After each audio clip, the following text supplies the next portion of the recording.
Okay, guys, good morning. Welcome to class this morning. And we're gonna jump right in. So this morning, first thing, we're gonna finish up our chapter on Monopoly. You have your quiz is due tonight. And you're going to have homework for chapters 8 and 9 also due tonight. We're getting towards the end, and so everything's kind of getting crunched in. So last push, we're almost done, guys. After today, we only have 2.5 chapters left to go. So we are really pushing through a lot of data. Oh, do not do that. Okay. All right, so let's go ahead and finish up this little bit of chapter 9, Monopoly stuff. All right, the last thing we need to do is talk about price discrimination. Price discrimination is when we charge different prices to different customers for reasons that are not justified by cost.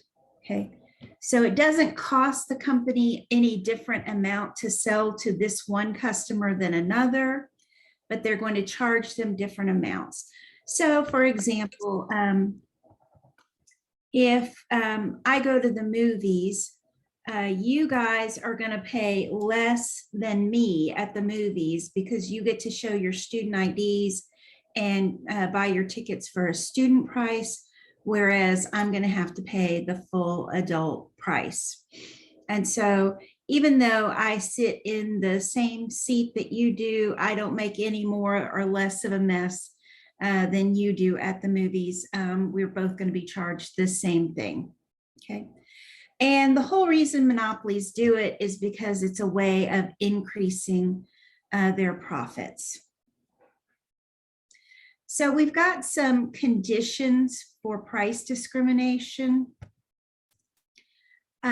First of all, the demand curve must be downward sloping. Well, we're in the monopoly chapter. Of course, the demand curve is downward sloping. There must be at least 2 groups of consumers that have a different demand for the product. Okay. We're going to come back to these in just a second. The producer must be able to tell the difference between the 2 groups with little or no cost.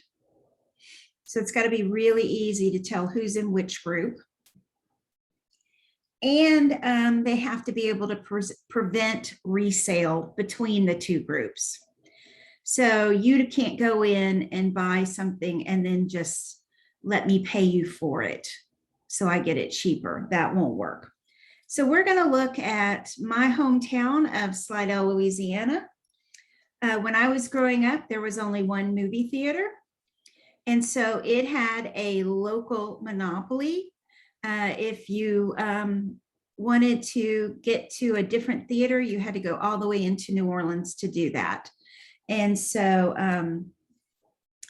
they had this local monopoly. And of course, students, kids, and seniors all paid less for their tickets. They're, as I put it here, more sensitive to the changes in prices for goods because they don't have as much money.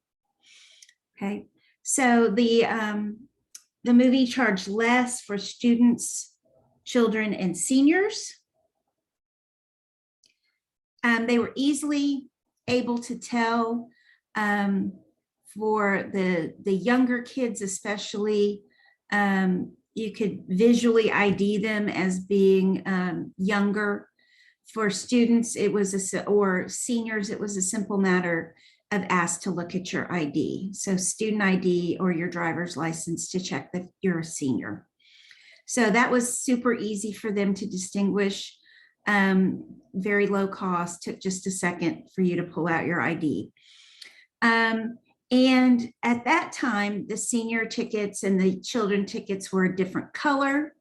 to indicate that they were discount tickets. So when you went to turn your ticket in, it was a different color.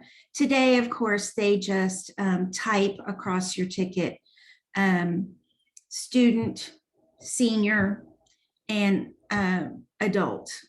So that makes it really easy for the ticket taker to tell that there have been no resales of tickets. All right, so all they're going to do is they're going to maximize their profits in each market. Okay, and so let's look at an example of price discrimination at the movie theater. Switch over to the document camera.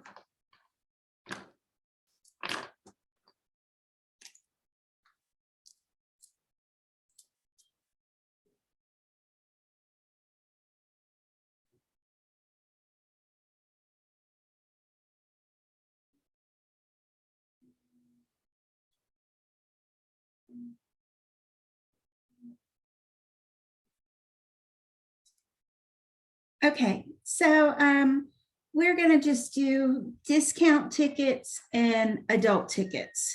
So that's where your student tickets would fall into the discount tickets. So we've got two different groups of consumers, two different demand curves. All right, so this will be our discount tickets. This will be our regular tickets.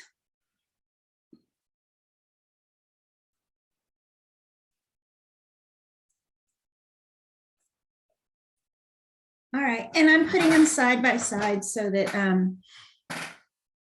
to show that we're going to have the same marginal cost for the two. And so the discount tickets, the reason that y'all are separated out is because demand for movie tickets among children, seniors, and students are less than demand for movie tickets amongst regular adults, because one, you typically don't have as much disposable income, and two, especially for you students, you don't necessarily have as much time to spend at the movies. You have lots of other options of how to spend your time. So your discount, I mean, your demand curve, I'm going to put it kind of low down here. Okay. And I'm going to put the demand curve in the regular ticket market up higher to indicate that they have more money and more preference towards going to the movies. In both markets, we're going to assume a constant marginal cost. So like I said, I take a seat, you take a seat. We both leave some popcorn crumbs or wrappers on the floor and make a little bit of a mess. And so that's going to cost the movie theater for each ticket sold that they're going to have to come in and clean up after us. So we're just going to do a constant marginal cost just to make life easy. And so I'm going to set our marginal cost here at $1 a person. I'm going to bring that right over.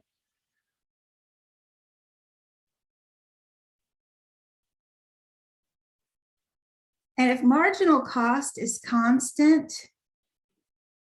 then it equals the average total cost as well.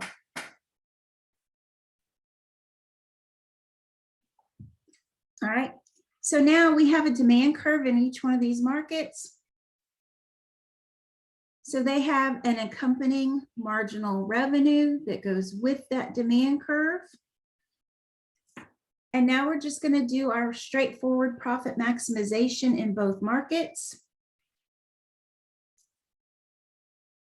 So let's say they're going to sell 100 tickets in the discount market, because that's where MR equals MC. We're going to go up to the demand curve. This is back when I was a child, So we're going to say that the discount price of the movie tickets was $2. Okay, over here, same thing, profit maximize, MR equals MC, and they're going to sell, let's say 300 tickets a night in the regular ticket market. Go up to the demand curve, but here they're going to charge $4 a ticket. Okay. So we can calculate our profits in each one of these markets. So we get 2 minus 1, because that is also, that marginal cost is also our average total cost, times 100. So they'll make $100 a day selling the discount tickets, plus 4 minus 1, sorry, times 300, and they'll make $900 a day selling tickets to the adult market. So they can make $1,000 a day by price discriminating. All right, so why not just make it easier on their employees and charge everybody $2 a ticket?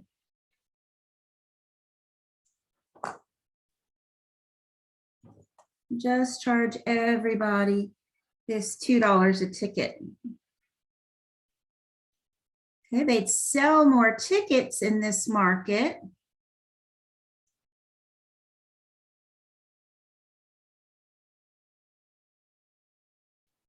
But they'd make a whole lot less money, right? Now they'd be making a $1 a ticket instead of $3 a ticket. Yeah, and that's true, Devin. Demand is more inelastic for adults because we don't have as many alternatives. We're not in clubs and going to college parties and all of the stuff that y'all have to do. Okay, what if we just charged everybody to $4? Well, look at here. If we try to charge everybody $4, I'll do it like that. We wouldn't sell a single ticket in the discount ticket market. Because 4 isn't even on the demand curve over there. So we would lose that $100 every day if we did that. So if we lower the price for everybody, we'll lose a lot of money on the regular ticket market. If we raise the price, we wouldn't sell any tickets at all in this market. And so we're better off as a monopoly selling the tickets for 2 different prices the way they do. This is called third-degree price discrimination. I don't really care about the degrees, but your homework might refer to degree of price discrimination. So this is third degree.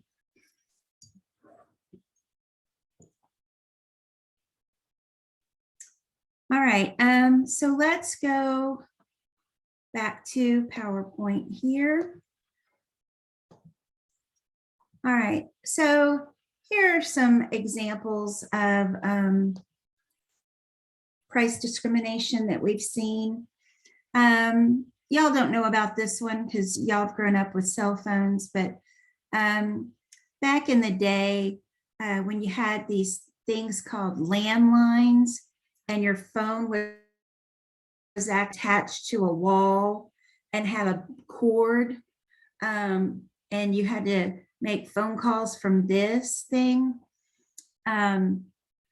Anyway, long distance calls were more expensive than regular calls. Regular calls were free, long distance, you had to pay per minute for your call.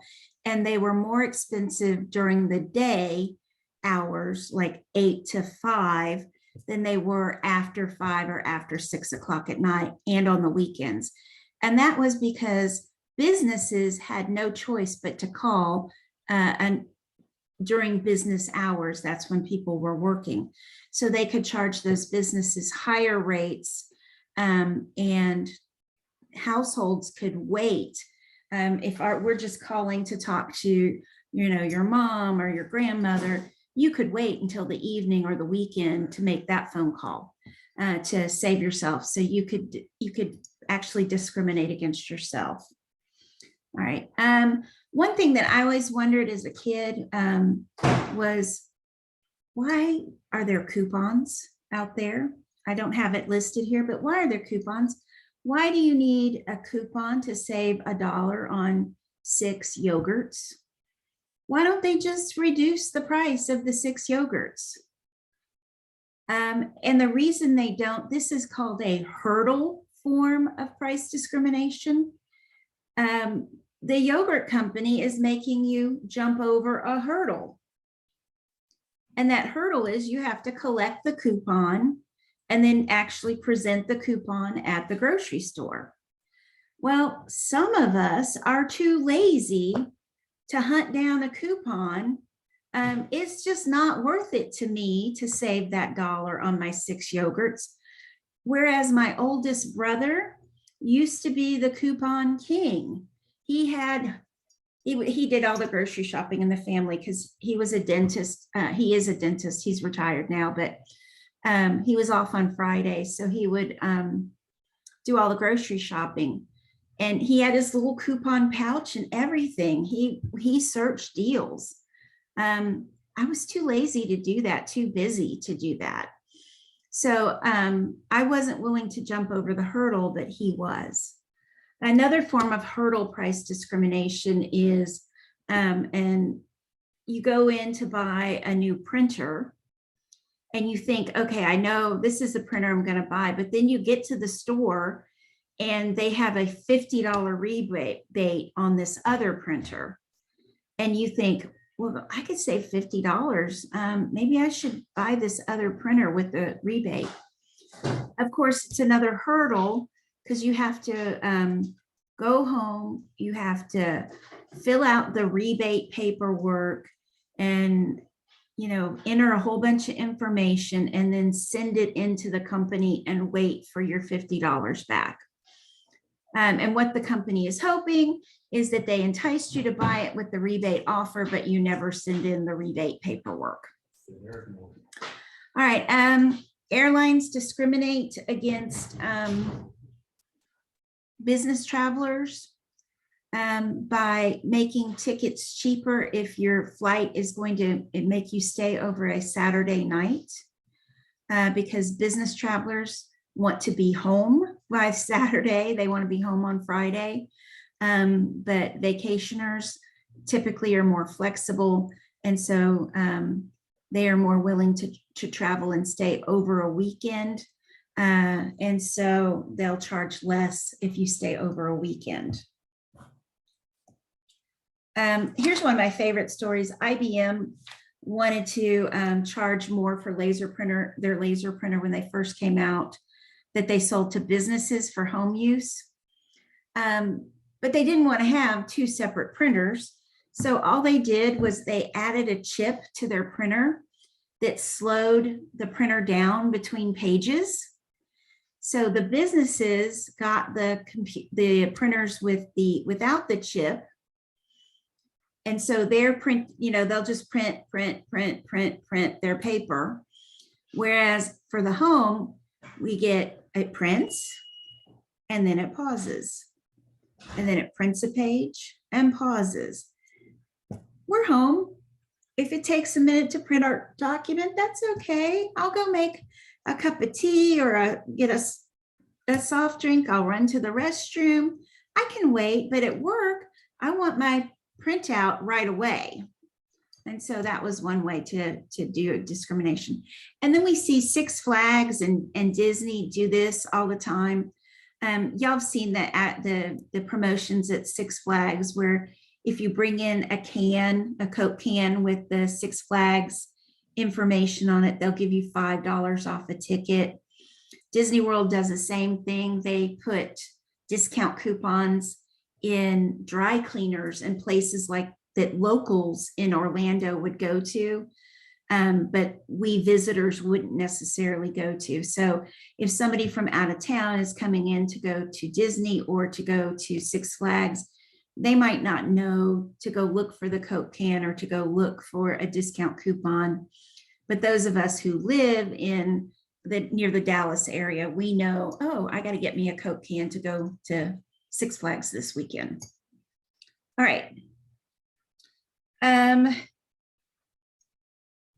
So one more form of price discrimination. So we've looked at third degree hurdle, and now we're going to look at perfect price discrimination. In perfect price discrimination, each unit of output sold is sold for exactly what the customer is willing to pay.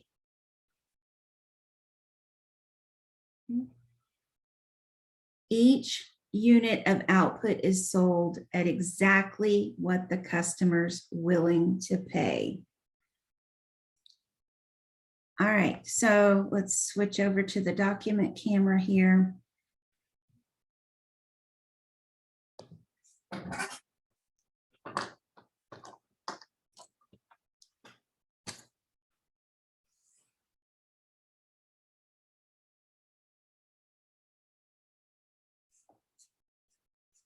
Keyword perfect. If you see that word on the test, it means what we're doing here.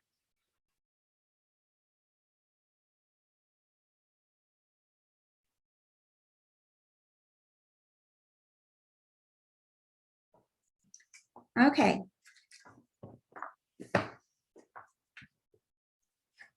So what we have is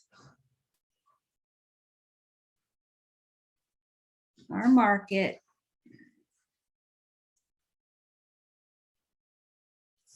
Okay, good. I'm getting some questions I was hoping to get. This is not a hypothetical situation. Let me explain it, and then I'll give you a real life example because I always want somebody to ask that question. Okay.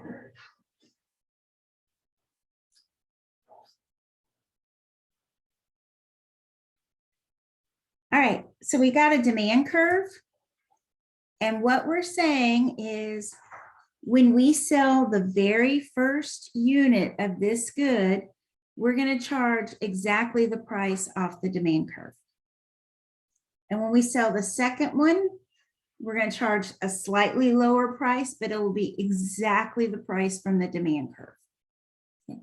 So each one, this is different from what we said before, where we had to lower the price on all units to sell more. No, each one of these is going to sell for the price according to the demand curve.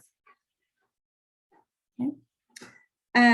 I'm going to go ahead and just put on a constant marginal cost again, because that makes life easy. Now, the good thing about this is our market is actually willing to sell where our marginal benefit equals our marginal cost. So they're selling all the units of output that perfect competition would sell. Okay. So they're not behaving like a monopoly in how much they're selling. They are selling more than a typical monopoly. So that's nice. We already like that. Now, this area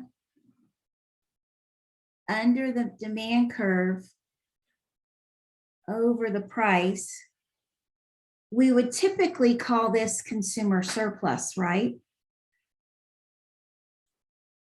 But this time it's not, because consumer surplus happens because the price that you're willing to pay and the price you actually pay are different.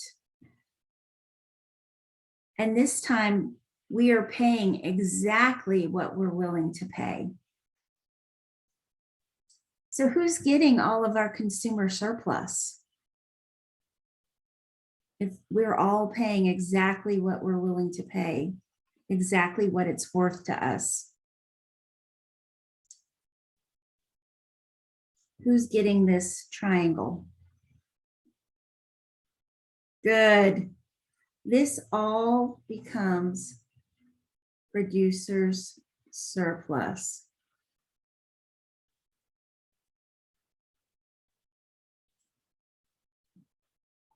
There is no consumer surplus in perfect price discrimination. It's all taken by the firm.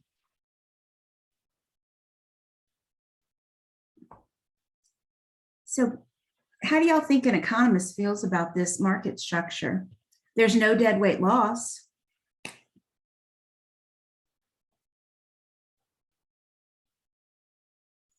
But we don't get any consumer surplus.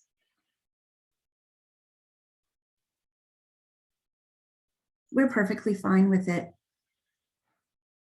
We are perfectly fine with this because producers are part of society. The economic welfare stays the same, whether it goes to the producer or the consumer. And the fact that we have no deadweight loss, this is as good as perfect competition in the eyes of an economist.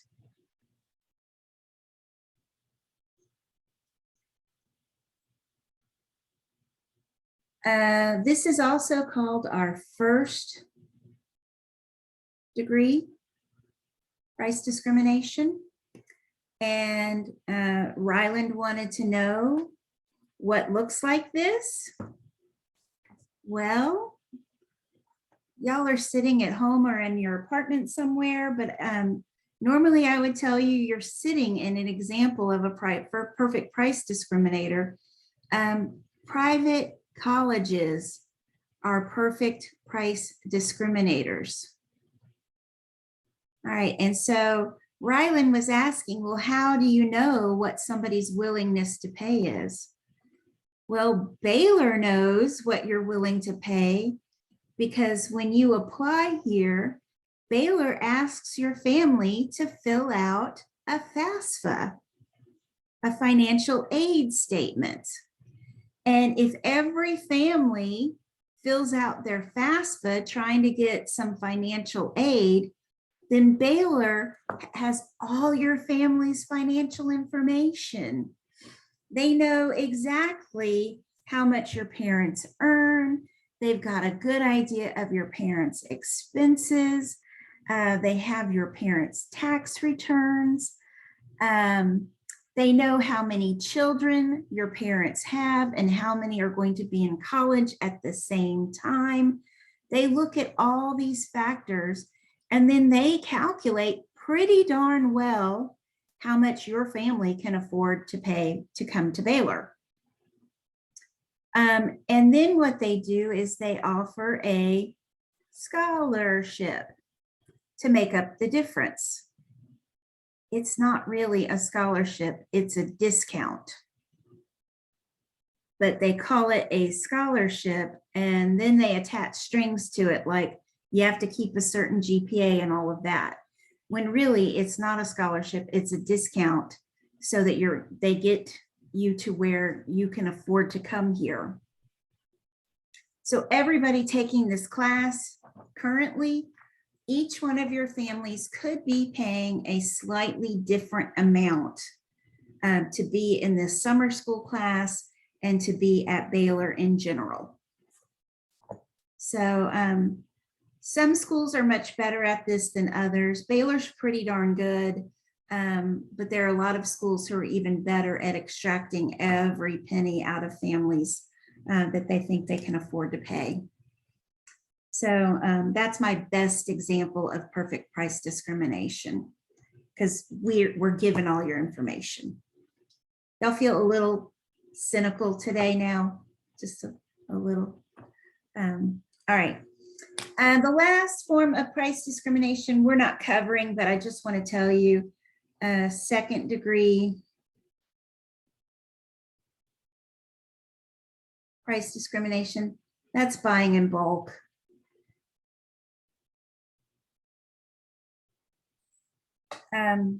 So we learned about 4 kinds today. Regular old price discrimination, which is third degree, perfect price discrimination, first degree, second degree buying in bulk, and then hurdle, which is coupons and rebates and things like that.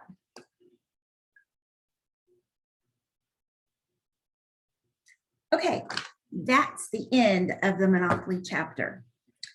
So that is the end of your quiz 4 material. It will be on perfect competition and it will be on monopoly, and that will open up. Unfortunately, tomorrow there will be a short answer portion attached to your quiz that opens tomorrow. All right, so hopefully everybody's ready to move on to chapter 10. All right, so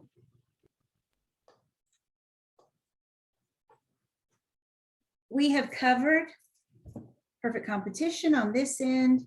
We've covered monopoly on this end, and now we're going to look along the middle of our spectrum at our last 2 market structures. They're combined together in one chapter, monopolistic competition and then oligopoly. So let's do a quick review.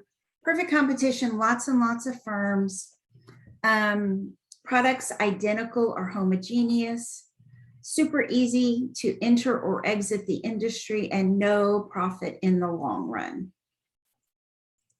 Monopoly, one supplier of a unique product with significant high barriers to entry, and they can make long run profits because of those high barriers to entry. And so now what we're going to do is we're going to look at basically hybrid models. And this is going to be a lot more satisfying because a lot more firms and industries fall into monopolistic competition and oligopoly than into either of the extremes of perfect competition and monopoly. I hate the name monopolistic competition though, because it starts to confuse you guys. But monopolistic competition has a lot of firms. Products are not identical, but they are close substitutes. So not homogeneous products, but close substitutes. Demand is going to be downward sloping. So our firms have some control over their prices, and they are considered price makers like monopoly. Barriers to entry are very low in monopolistic competition. And they added this new one. The action of one firm does not affect the other firms in the industry. The firms are small. And so if one firm changes their prices, the other firms don't really have to do anything in response because that one firm is small anyway, and they're all small. That'll make more sense when we look at oligopoly. So monopolistic competition industries, fast food in a city is monopolistic competition. Things like toothbrushes, pens, ice cream, pizza, which is fast food, aspirin, gas stations, not Exxon BP, but Stripes and Sefco and 7-Eleven, the little gas stations themselves. shampoo, those are all monopolistically competitive industries. Okay. And I'll probably use the fast food example because that's going to be one y'all are all really familiar with. Okay, I'm going to make the argument that I believe monopolistic competition is more similar to perfect competition than it is to monopoly. Okay.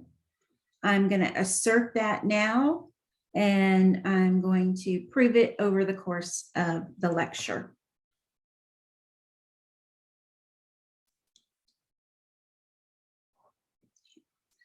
All right, now we've got one thing that's very, very new in our monopolistic competition is these are industries where we see significant advertising. Okay. That is not something we've seen before, but think about the industries that I've named. Shampoo, there's lots of shampoo commercials out there. Ink pens, we see Papermate advertising, Bic, Sharpie, those are all getting advertised. Ice cream, we certainly see advertisements. Fast food, definitely see a lot of ads for fast food as well. And so some of the things that they advertise on is they're trying to differentiate their product to show how their product is different.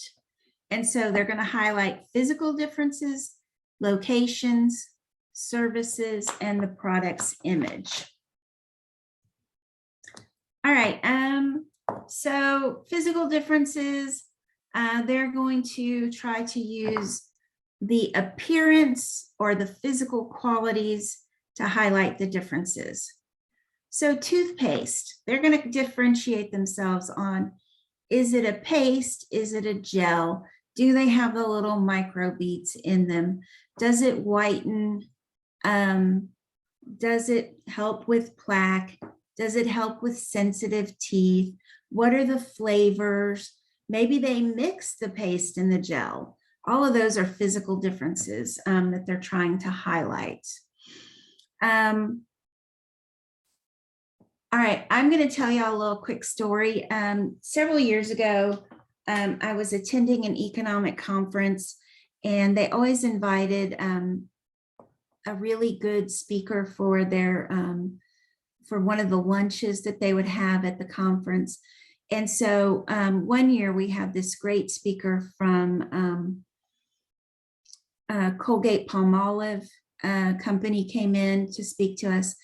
And they were telling us about these two guys who like to invent things. They like to tinker in their garage, and they were inventors. And they came up with this little product that was a little cheap throwaway motor that they could attach things to, and would make those things spin. And so these guys were like, okay, what can we do with our little cheap disposable motor? And their idea was, let's stick a lollipop on the end of it. And so they got lots of flavors of big round suckers, and they stuck those lollipops on the end of their spinning machines. And they went to Walmart with their idea, and Walmart liked the idea. And Walmart said, yeah, we'll buy this idea from you, and we will put them at the checkout counters at the point of sale. And they turned out to be really popular. Y'all probably had one that you saw at the checkout stand at some point and begged your parents to get you the spinning lollipop machine thing. And so so the two guys made a nice little chunk of change, from Walmart for this idea. And so they're back in their garage, and they're thinking, well, there's got to be other things we could do with this spinning motor. And so these two guys were the first to think of sticking a toothbrush on the end of their spinning motor.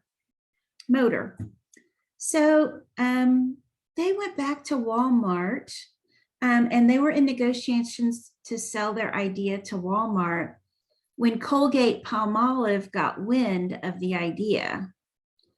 Well, Colgate Palmolive had been trying to differentiate themselves in the toothbrush market for a while.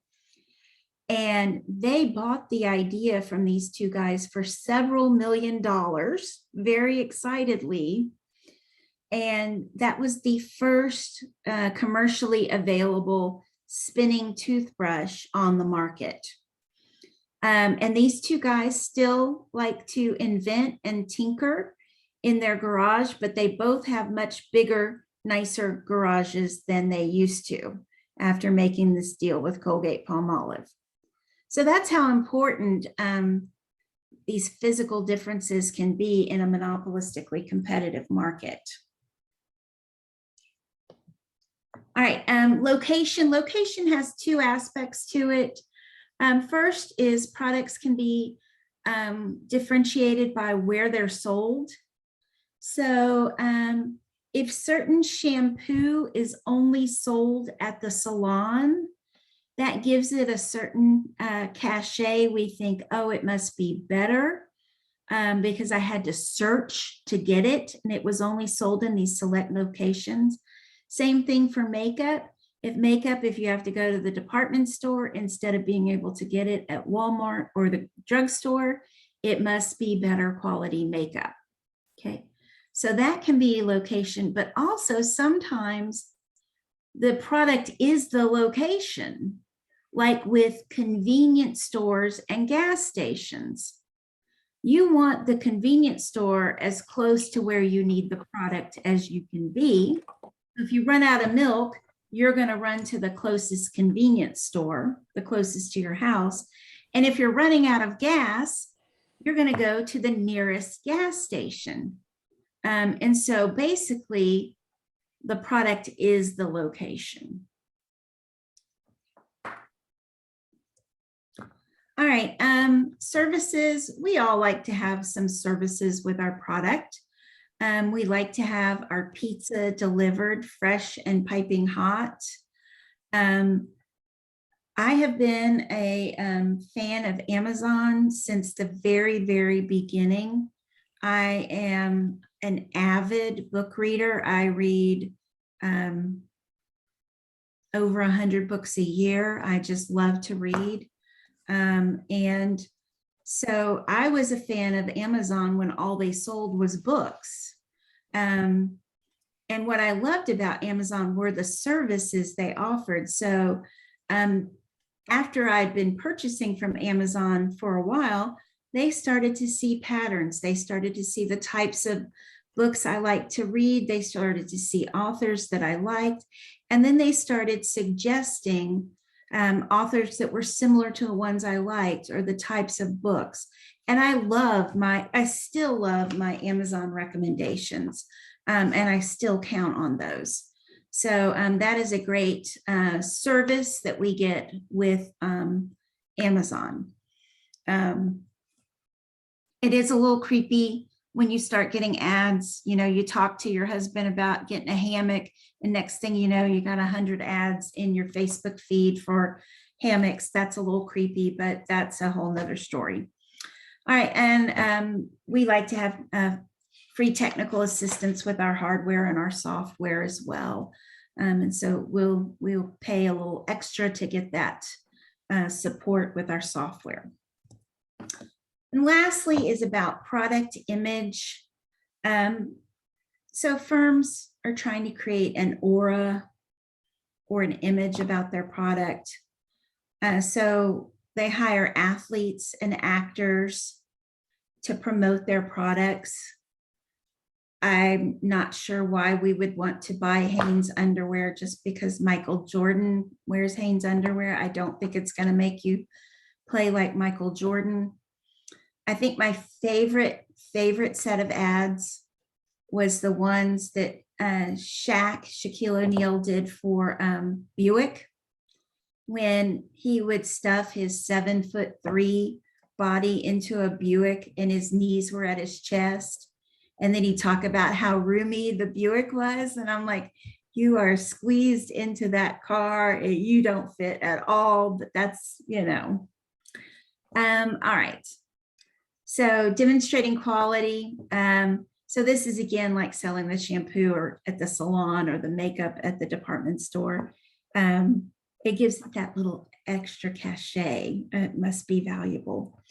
All natural ingredients, and now environmentally friendly packaging and practices. So being green is super important right now in advertising. So, you know, they'll tell us they use recyclable materials in their products, that they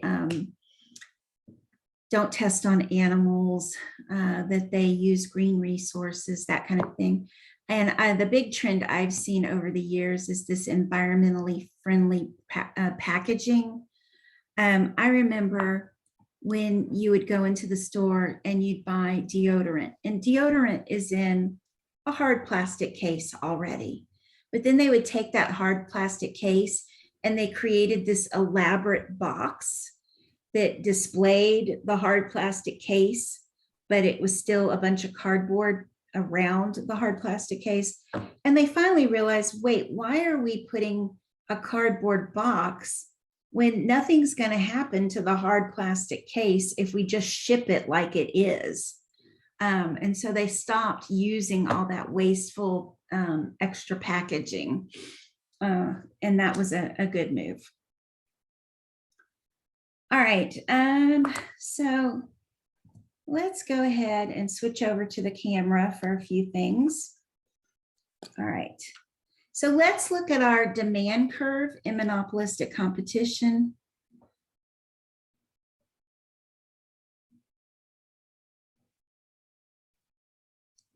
And actually what we're going to do is we're going to look at a couple of demand curves. We're going to look at all the ones we've analyzed so far.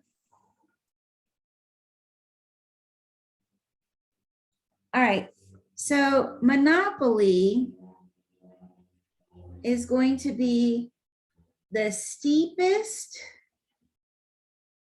and the least elastic, because remember, number of substitutes helps determine elasticity, and monopoly is unique. There aren't substitutes, so it's going to be more inelastic. And then we have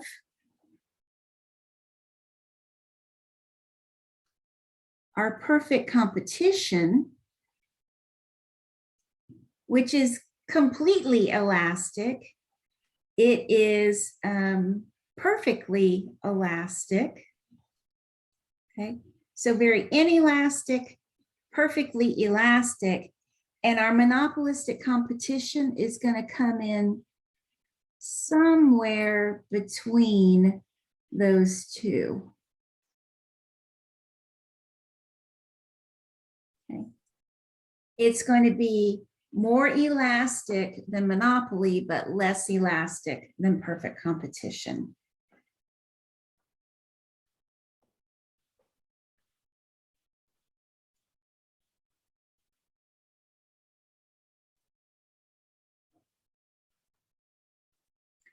All right, so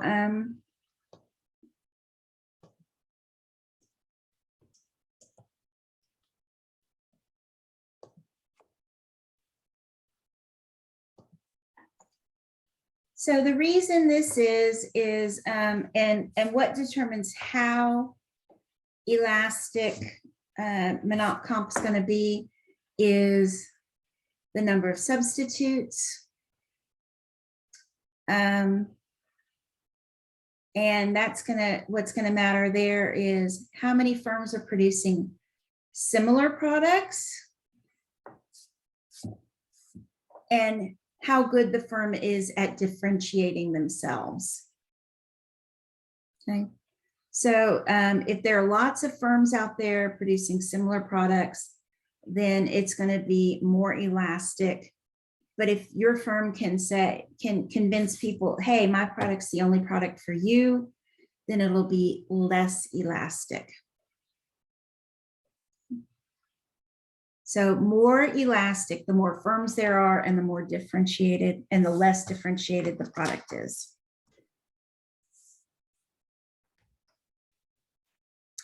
Okay. So I am not going to go through the table part of this. We've done that in perfect competition. We've done that in Monopoly, but you would still solve a monopolistically competitive firm. You would have price and quantity. So you'd have the demand curves. You would be given costs, and then you could figure out all the other things. If you're given those three, you could figure out marginal cost, average total, average variable. You could figure out revenue, marginal revenue, profit, everything. So we're not going to go through that because we've done that several times now. So I'm just going to show you what monopolistic competition looks like graphically.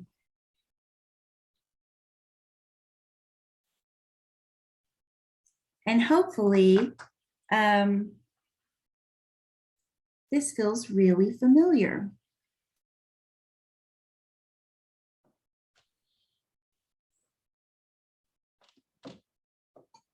Once you learn how these graphs work, they all work the same way. All right, I'm going to draw this a little flatter because it's a little more elastic than our demand curve for Monopoly. There's our marginal revenue, but downward sloping demand, which means we have marginal revenue below the price. Go ahead and put on our marginal cost.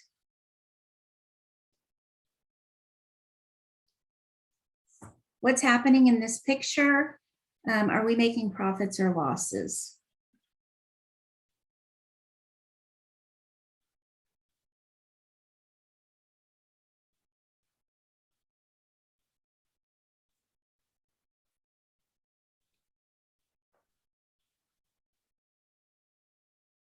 I'm really asking the question, are we making profits or losses here?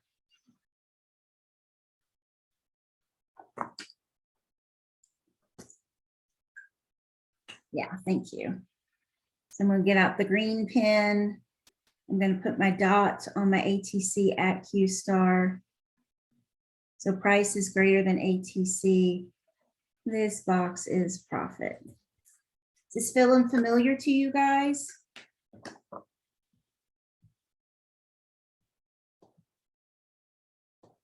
Hopefully it is, because it's a graph of exactly what we've been doing in Monopoly, right?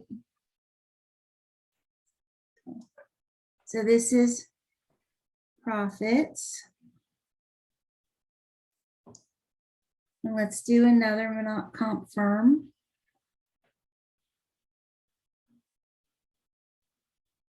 Right below it.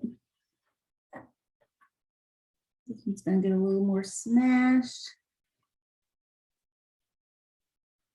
Slightly more elastic demand. Sorry, I got to move up the paper.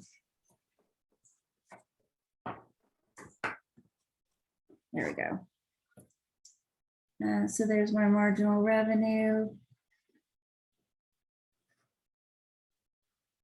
Marginal cost.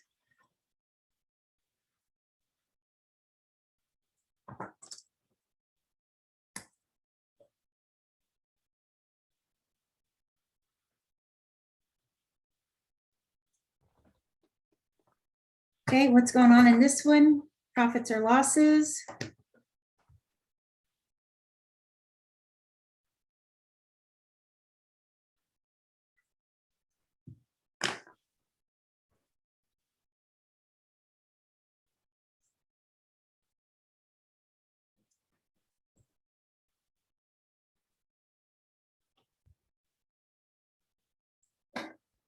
Okay, definitely a loss. Should we keep producing?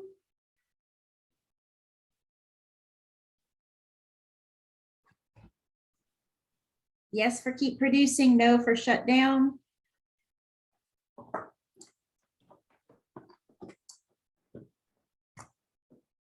Yes, because ABC is covered. So yes, thank you, both of you.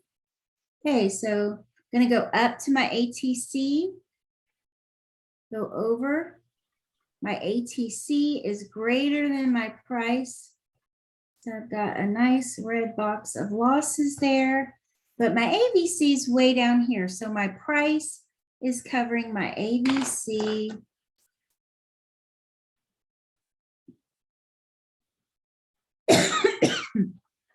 This is my losses, keep producing. Because price is greater than ABC. All right, looks just like Monopoly, right? Okay, y'all remember my assertion. I said, I think monopolistic competition is more like perfect competition. And now I'm drawing a whole bunch of exactly like Monopoly looking graphs. So right now y'all are going, Professor Minkin is crazy or stupid or something. Hopefully by now I've convinced you I'm not stupid. I'm not sure that I've convinced you that I'm not crazy. All right, last one.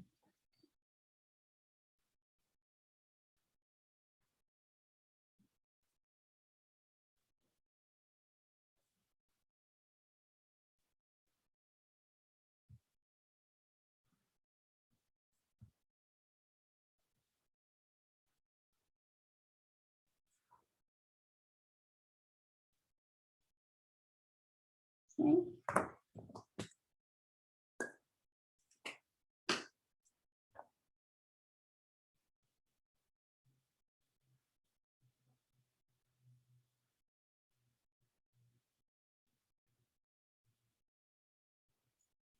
All right. And this one, both my cost curves way high, way above demand, which means it's above every possible price we can charge. So we have our losses equal to our fixed cost. Because we should shut down price is less than A, B, C. And I'm not going to even mark any points on this one.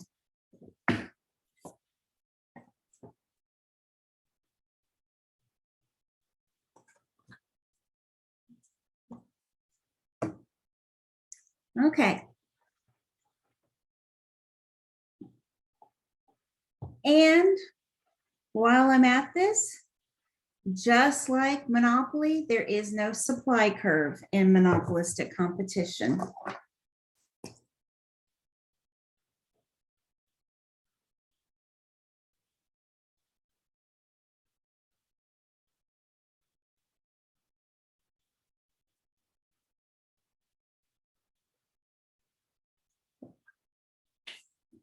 Because they will supply whatever this intersection of marginal revenue, marginal cost determines they should supply. As long as they're not making losses greater than their fixed costs.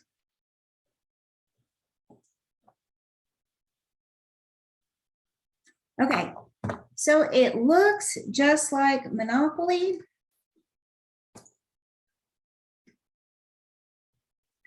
But we've got a big difference.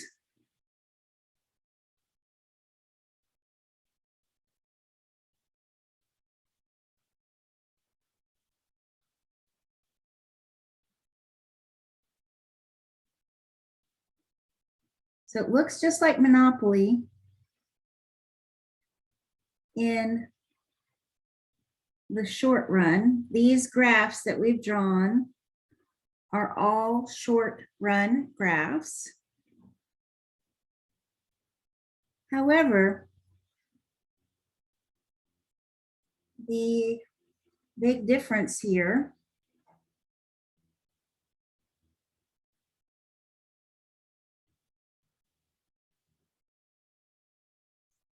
happens with our barriers to entry.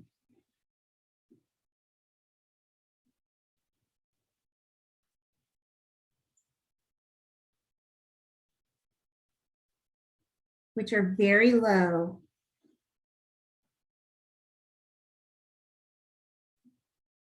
in our monopolistically competitive industry.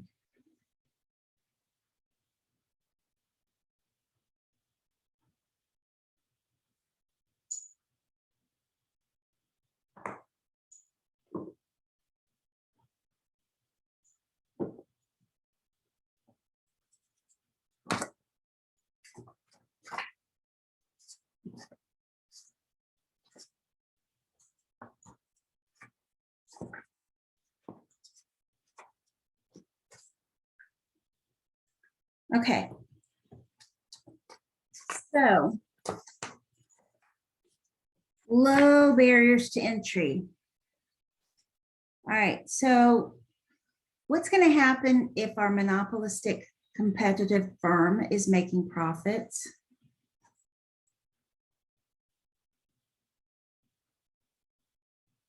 With barriers to entry are low.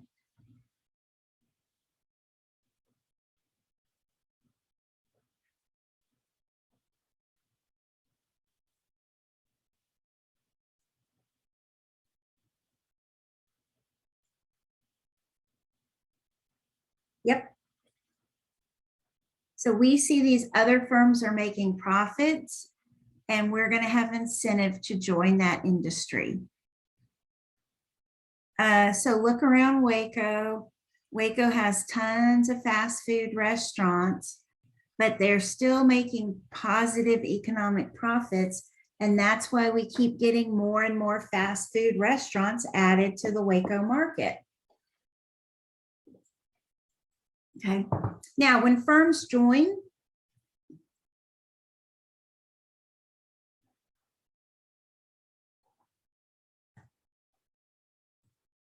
this is one firm.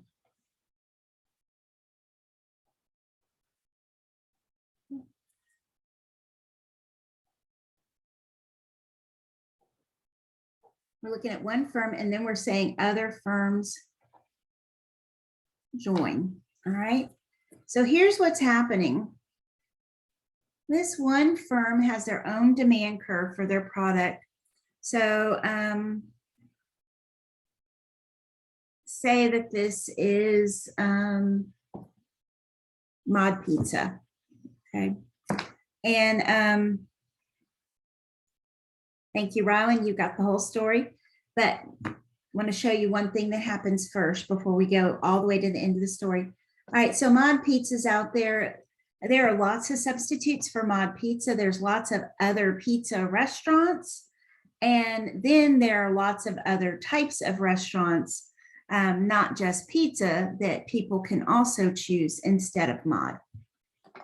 So let's say some firms add in.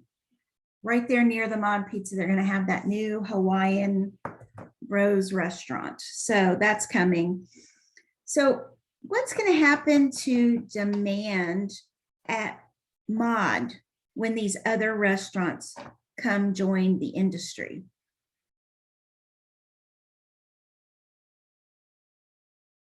What do y'all think is going to happen to our demand at our restaurant if there are other restaurants coming into the market? Yeah, it's going to start to decrease.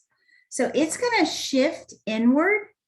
And as more restaurants add, we have more substitutes. So not only does it shift inward, it becomes flatter.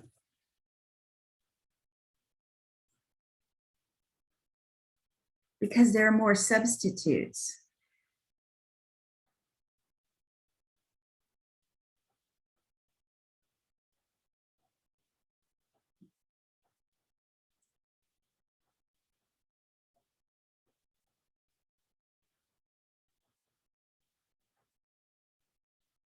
Okay, so we're losing customers and we're gaining substitutes, which makes it more elastic.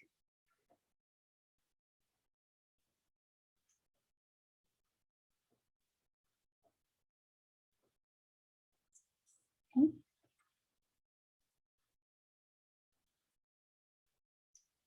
And if we're making losses, the opposite will happen. We will see losses will cause firms to exit. And so demand for the remaining firms will increase and get steeper. So this works in reverse if we're making losses and firms are leaving. So I just wanted you to see what happens. And Rylan gave us the whole story there. We're going to see if we have profits Firms will enter, demand will decrease and get flatter until there's no profit left. If we have losses, demand will increase and get steeper until there's zero profit, because then there's no more incentive for firms to leave. And so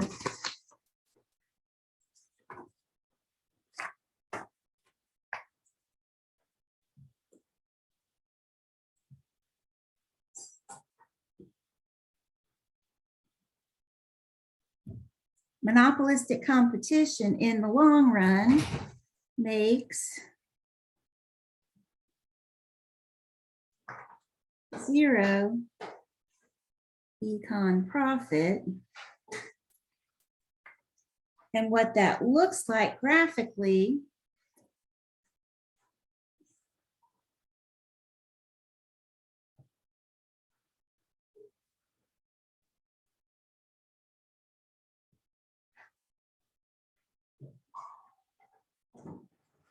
marginal revenue, not marginal cost.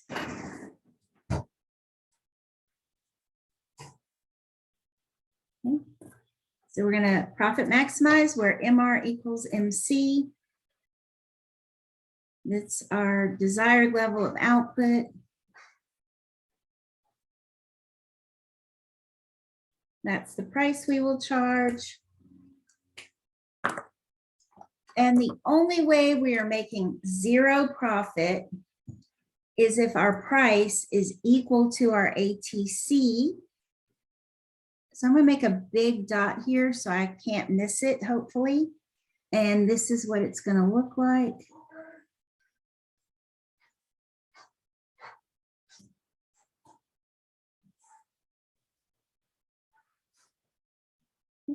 So we just have a tangency right here at Q star where the price equals our ATC. And we don't want the ATC to go below the demand curve because that means there could be a place of positive profit.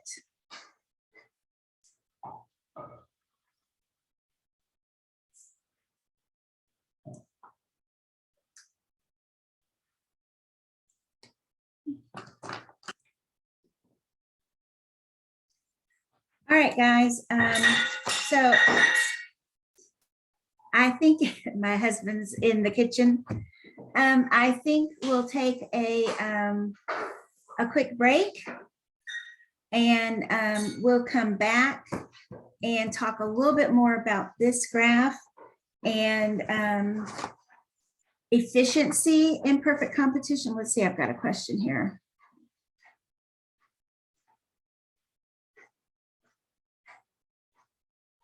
Yes, that's why the profit would resume to zero. Yes. Thank you. Good questions, Rylan. All right, so we'll come back, talk to this just a little bit more. And then I will go ahead and introduce oligopoly. So we'll get a little bit ahead in oligopoly. I'll introduce a couple of models of oligopoly and then we'll call it a day. So we'll get out a little bit early again today. It is 10:41. Let's come back at 10:53. Okay, I'll see y'all in 12 minutes.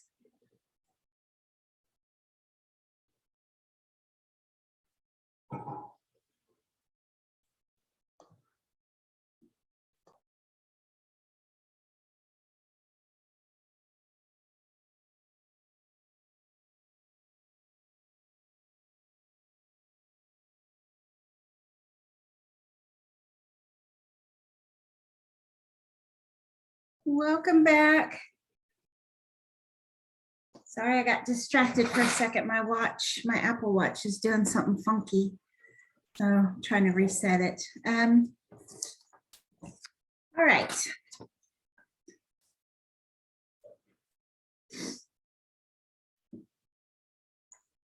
All right, so by the time we do all that entry and exit, Most of our firms in monopolistic competition are pretty efficient. But I'm not going to draw, there is a cute little comparison back to perfect competition. I never draw it very well. And you can see exactly what you need to see on this particular graph. So I'm just going to leave this like this. Two things we should notice. See this triangle right here? It's not quite a true triangle, but it's a triangle. That's dead weight loss that we do have with monopolistic competition. So we do have some small dead weight losses that's associated with each firm in the industry. And then we also have, we see that we don't get to the bottom of our average total cost curve, which this is long run. So we could change the name of this to our long run average cost curve because we are actually in the long run. They're not equal, but I'm just saying that we can call it either one. And we don't get to the bottom of our cost curve. We're up here on the side, and we want to be on the bottom of our ATC curves and our long run curve. And so this little distance here, this extra amount of output that we could produce, my bracket's a little crazy there. This represents what we call excess capacity.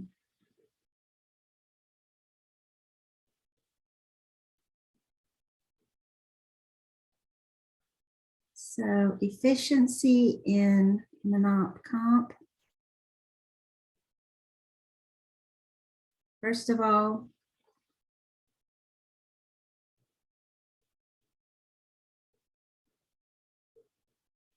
we do have a small dead weight loss. So we don't like that. And secondly, we have excess capacity.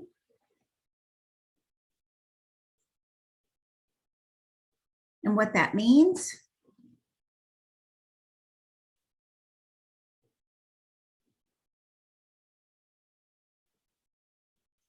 that we could, our firms could decrease costs by producing a little more output.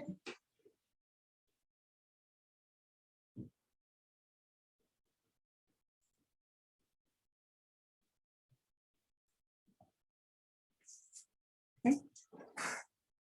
So excess capacity, what that is saying is that there are times when our machines in our factories are idle, they're not working. There are times when our workers in our factory are not working. So we are not working as hard as we could be all the time. That's what excess capacity means. So if we just worked a little harder, produced a little more output, we could lower our costs, and that would be good for society. Okay, but we're not going to do that. But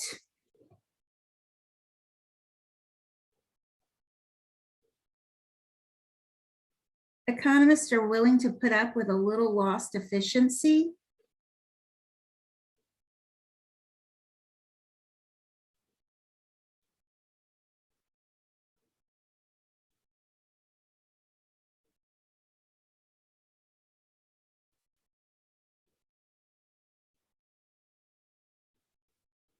because for the first time ever, this market structure has given us something we have not had before, which is choices.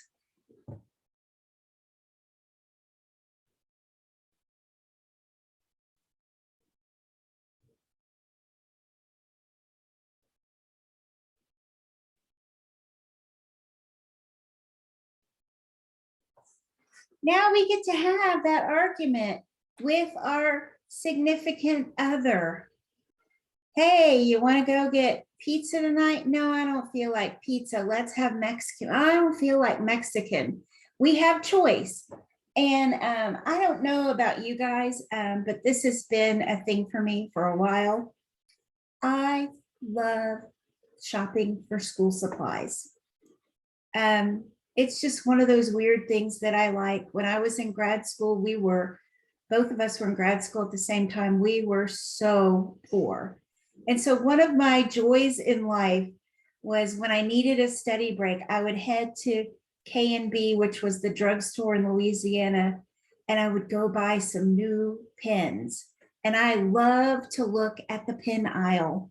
Y'all haven't seen as much of it in the summer because I've been using the marker so you can see, but I always have a huge variety of pens. In class, we do experiments and I have a variety of pens for the experiment. It's just one of my little things. So having choice is something that is worth losing a little efficiency to get. So this is all I'm going to ask you to know is that we do have this dead weight loss in this triangle right here. And that we do have this excess capacity as well. Okay.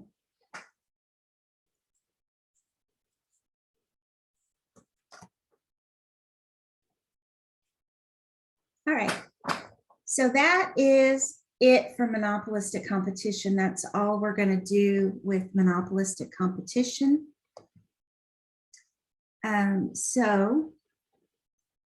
Let's go ahead and move on. And lots of notes you see there that you can kind of look through. Ooh, I hope I didn't just switch.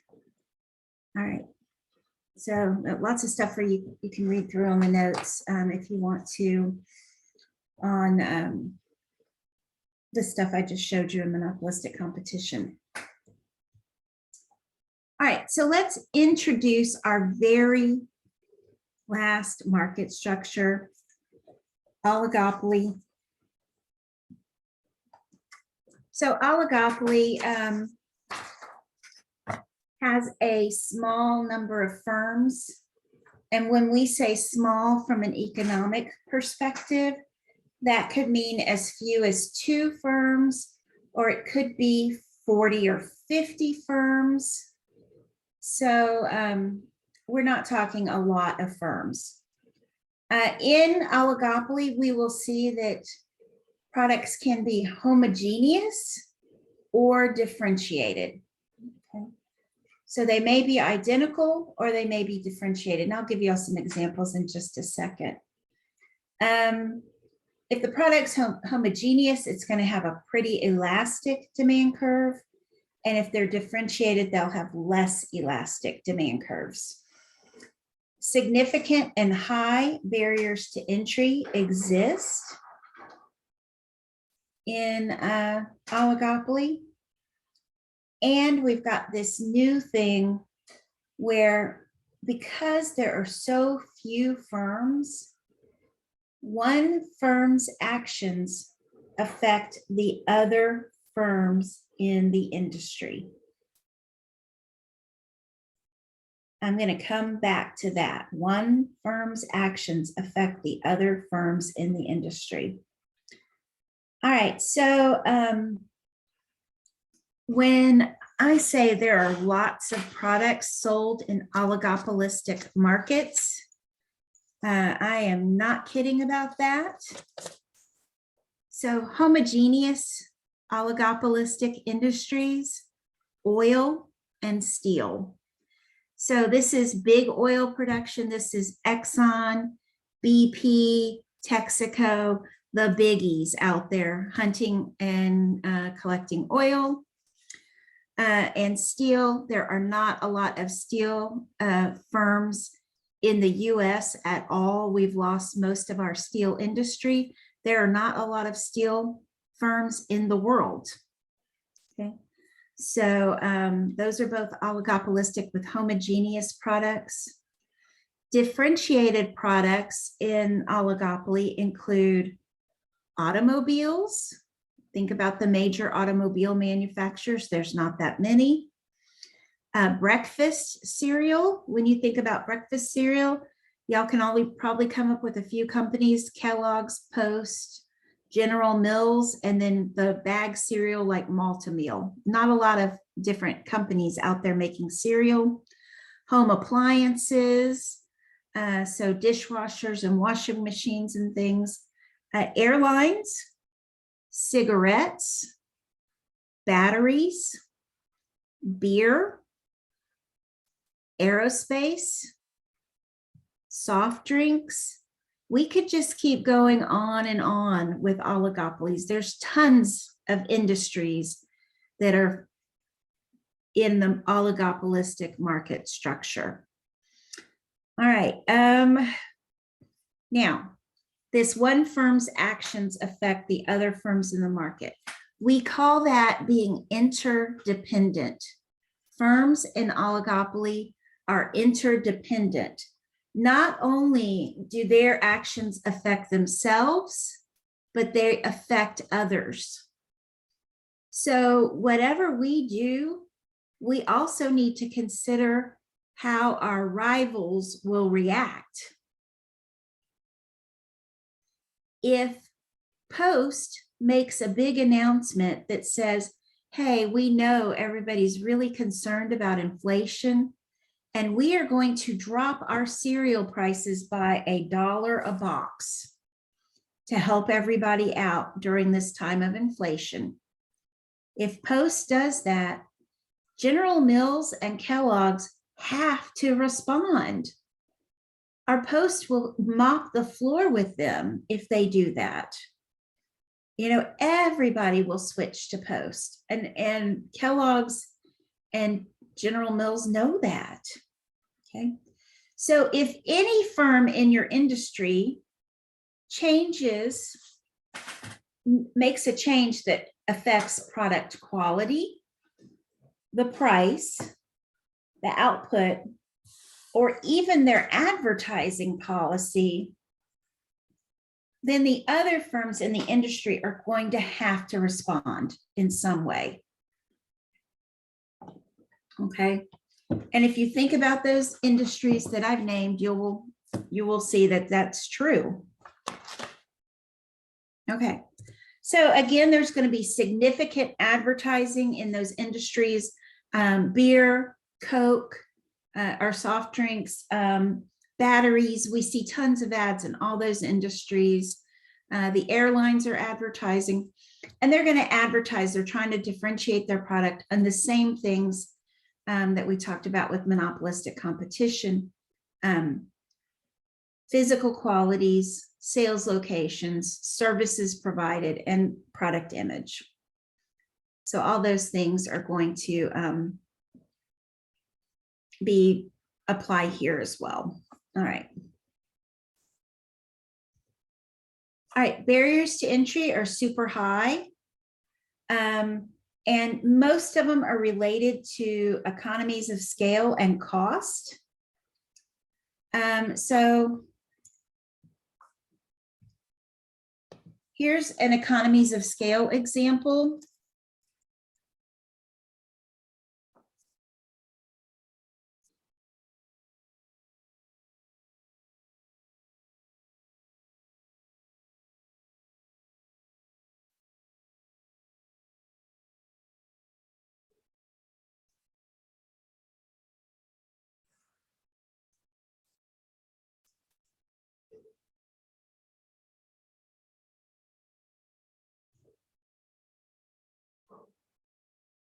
Okay, you've seen this before, this very similar graph. So all our companies want to get to the bottom of their long run average cost curve. We call that our minimum efficient scale. And all right, so let's say this is the car production industry. All right. In order to be competitive, you have to get to the bottom of the long run average cost curve. And in the United States, what that means is each car manufacturing plant has to produce enough cars to satisfy 10% of US demand per year. That is a huge number of cars. So to get to the bottom of this curve, you've got to produce 10% of the cars in US demand every year in your plant. Do you know how expensive it would be to out of the blue join this industry and build a plant that big? We can't afford it. Right. This is why the only new cars we've seen in decades have been Hyundai and Kia, and both of those were supported by the South Korean government. Kia and Hyundai didn't just decide, hey, let's get some investors and start up. They had a lot of support from the Korean government to start, and so they could compete in this very competitive car industry. Okay, so that's the first thing is in oligopolistic industries, these economies of scale are huge, and to build a plant big enough is prohibitively expensive.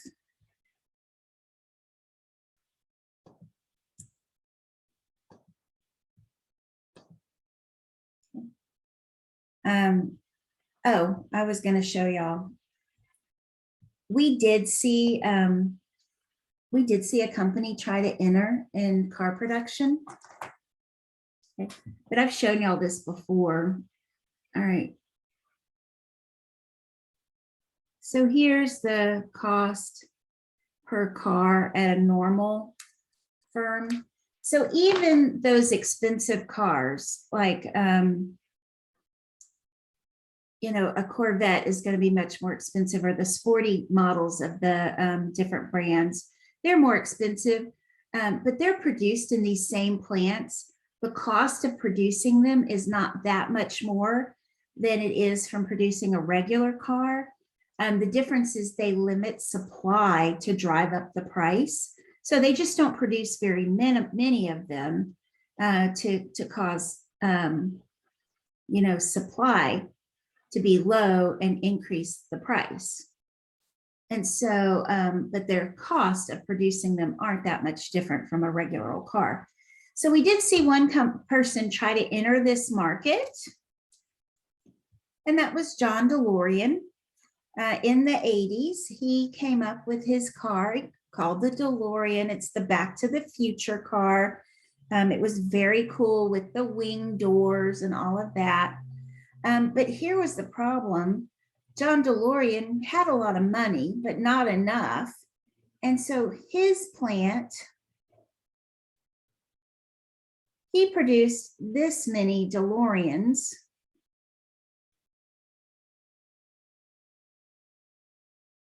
And so his cost per car was way up here. He couldn't compete with the major manufacturers. He also had a little problem with a white substance that he would sniff large quantities of. And so that didn't help his business acumen at all. Are they really? I did not know that. So I bet somebody took over the brand. I wonder who the actual company is that's producing the DeLorean. Because that's interesting.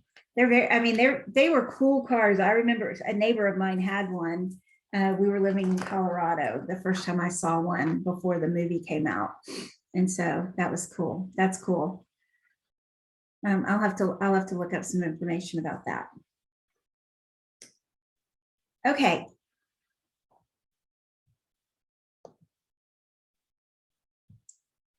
All right. So economies of scale, hard to achieve and super expensive.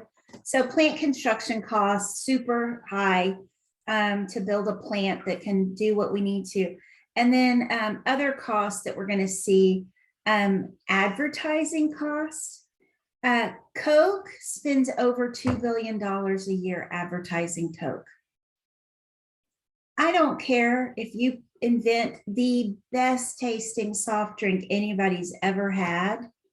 You can't compete with $2 billion worth of advertising. And so trying to get in against the established brands is going to be really, really hard. And then also, there are other product differentiation costs, not just advertising. But have y'all ever been in the grocery store when the Coke or Pepsi is being restocked? You will notice if you're in the grocery store when that's happening, when the Coke is being restocked, it is being put on the shelves by employees of Coca-Cola, not HEB. That's one of the services they offer is we will stock your shelves so your employees don't have to do it. Well, that means we'd have to try to compete and get them, bring our employees in to stock the shelves. Well, we're not nearly big enough. And not only that, but these brand names pay the stores for certain shelf space. So, where do you want a 12 pack of Coke? You want it about waist level. So you can just reach out, grab your Coke and pull it down without hurting yourself. High is bad because that hurts your back to lean up and get a heavy 12 pack. And low is bad because you have to get down on your hands and knees, which is what I do to get my beloved Diet Sunkist. It's always on the bottom. Y'all notice that with the breakfast cereal, you want the sweet breakfast cereal about chest level because that's where a child sitting in the basket would be, and you want them to see that. The healthy cereal can be in that general vicinity as well. And then the bag cereal is always on the bottom or on the end, never in the good shelf space because firms have to pay for that. All right. So this does not mean that we never see new products in oligopoly. We do see new products all the time, but usually it's by the same old companies. So, every time Disney comes out with a new movie, there's an accompanying cereal flavor, which is usually just Lucky Charms with the marshmallow shape, like something to do with Frozen or whatever the movie is. Anyway, so we see new products all the time, but it's by the same old companies. All right, so a lot is going on with oligopoly. We can already see that. First of all, sometimes we have homogeneous products and sometimes we have differentiated products. So that's going to be different. And then we have this interdependent behavior among the products. And so, unfortunately, we're not going to have one cute little graph or one cute little model of oligopoly. Instead, we're going to have three. Okay. We're going to focus most of our time on the third one, game theory. So what I'll do is I will finish up today by talking about collusion and cartels and price leadership. And we will leave game theory for tomorrow. Okay. So I've got a lot of notes in my notes here that I've written up over the years. But the more I teach this, the more I've trimmed it all down because a lot of it's repetitive. Your book really kind of goes overboard. So I've really trimmed it down. So let's just talk about what's important. All right, so the first one is collusion and cartels. So collusion is any time our firms get together and make an agreement that, hey, everybody's going to charge this price, or hey, you're going to make this amount of output, you're going to make that, you're going to make that, so our market total is X. So they either fix the market price or they divvy up the quantity amongst themselves. And what they're trying to do is make monopoly profit. They behave as a monopoly so that they can make the monopoly profits, even though it's several firms together. Okay. So a cartel is a group of firms that collude. So collusion is the agreement, and a cartel is a group that agrees to collude.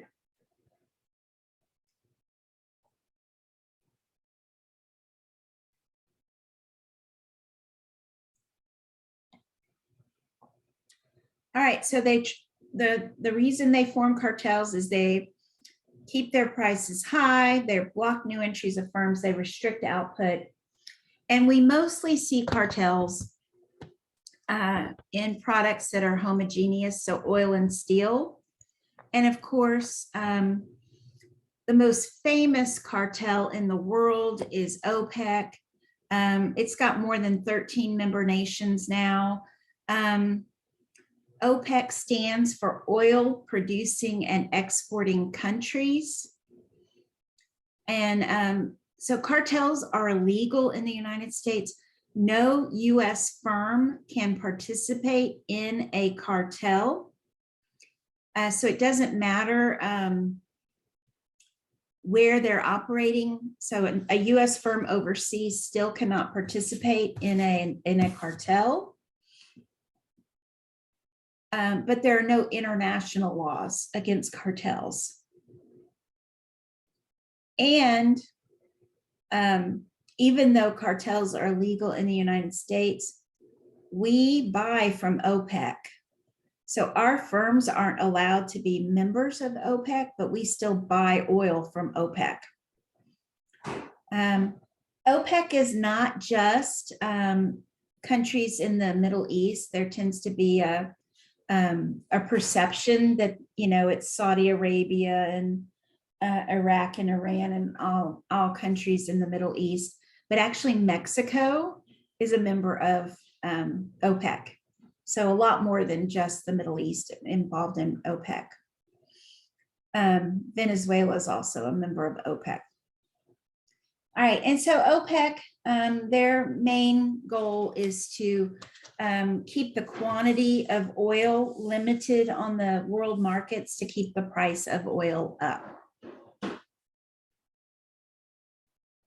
Okay. So that's mainly what I want you to know about cartels. And I've got a bunch more notes on it, but really the only other thing I want you to know is this slide. So it's hard to keep a cartel together. The incentives to cheat are huge. So Saudi Arabia controls OPEC. And so basically Saudi Arabia, they have the most oil, so they have control. And so they tell the other countries, hey, here's how much you're going to produce. But if one country says, well, if I just produce 1,000 extra barrels of oil, it won't really affect the world market, but we'll make a ton of money. So the incentives to cheat are huge when you have cartel. So keeping it together, maintaining it is really hard. And once one country starts to cheat, other countries are going to start to cheat. So OPEC has broken down many times, but the countries always come back together and reform OPEC because it's so profitable. Okay, so they'll form, they'll all stick to it for a while, then they start cheating and they cheat a little more until the whole agreement breaks down. And then they realized, oh, wait, we were all better off in the agreement. And so they joined back up. And it happens over and over and over again. If you want to see a really fascinating case of cartel in the United States, there's a great movie. It's based on a true story. It's got Matt Damon in it. It's called The Informant. And the background story is true story of Archer Daniels Midland, that was involved in a cartel setting the price of corn oil. So they were fixing prices in the corn oil market. And but the movie is really interesting. Matt Damon is an FBI informant. And the rub is you don't know if he's crazy or not. So it's an interesting little movie. But it's based on this true story about Archer Daniels Midland. And so one of the things you should know about cartel is it's explicit. There are meetings, there are records. It's no secret unless you're doing like Archer Daniels Midland in the United States. It is, they talk to one another publicly, they meet with one another as they're forming the cartel. And the reason I highlight that is because we have this second form of collusion called price leadership.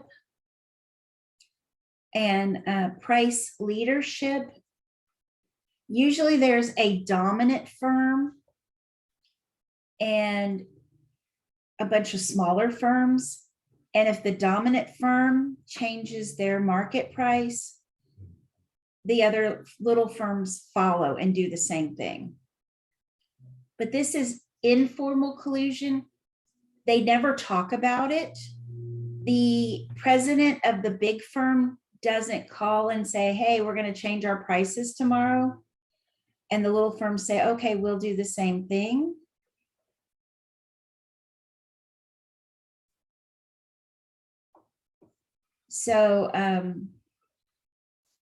So it's informal collusion. It's still illegal because it's collusion. It's just harder to prove.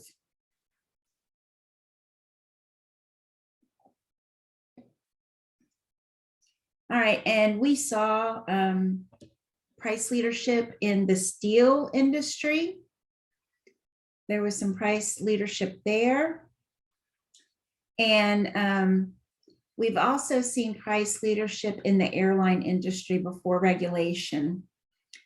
Delta kind of, all airlines would change their prices on certain routes on Tuesday at midnight. And basically, if Delta changed their prices on some routes, all of a sudden the other airlines did too.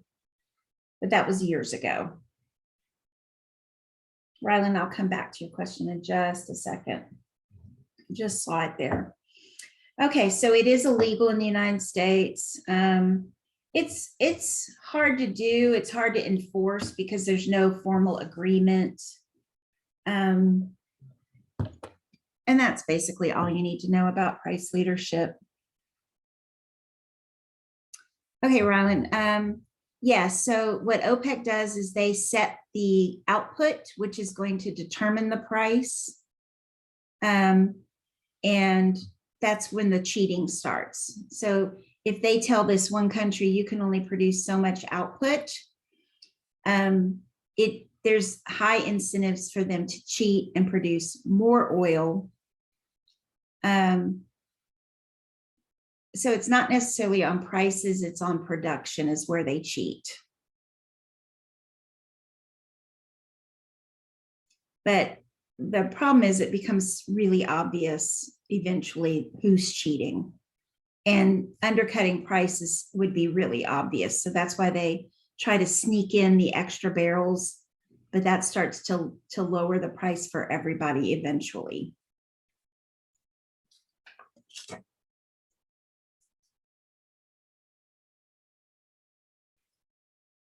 Okay, guys. So it's 11:30. I think that's a good stopping point. And once again, we got a little bit ahead of where we wanted to be. So if there are any questions that you have about anything that we've done today, please ask. So your quiz 3 is due tonight, and also homework on chapters 8 and 9 are due tonight.